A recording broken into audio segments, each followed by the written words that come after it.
Reports say an estimated 30,000 lives have been lost owing to the violence perpetrated by Boko Haram in the past decade, and as many as 2.4 million people have been displaced from their homes, and millions more need daily humanitarian assistance to feed their families in Nigeria. Speakers at the International Day of Remembrance and Tribute to Victims of Terrorism in Abuja, organized by the United Nations Nigeria, on the need to unite in the fight against terrorism. In his welcome address, the UN Resident Coordinator Mr. Mohammed Fall, while commending Nigeria in her efforts at counter-terrorism, promised that the United Nations will continue to support Nigeria to deal with the threat of terrorism through its humanitarian war, promoting sustainable development to deal also with some underlying causes of radicalization.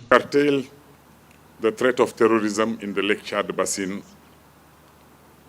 the government of Nigeria, together with neighbor countries, have established the Multinational Joint Task Force.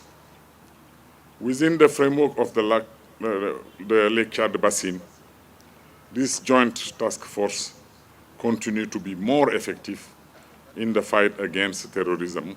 In a keynote address, the National Security Advisor Malam Nuhu Ribadu, represented by the Coordinator National Counter-Terrorism Major General Adamu Laka, said Nigeria has experienced the devastation of countless terror attacks. He said the National Counter-Terrorism Center and other partners, including the United Nations Office on Drugs and Crime and the United Nations Office of Counter-Terrorism, are working on launching the model legislative provisions titled Technical Assistance and Cooperation with the Federal Government of Nigeria on the promotion and support of the rights and needs of victims of terrorism to achieve its objective by enhancing national and subnational capacities to develop comprehensive assistance plans. Through this model legislative provision project, we hope to build a robust system that will address the immediate needs of victims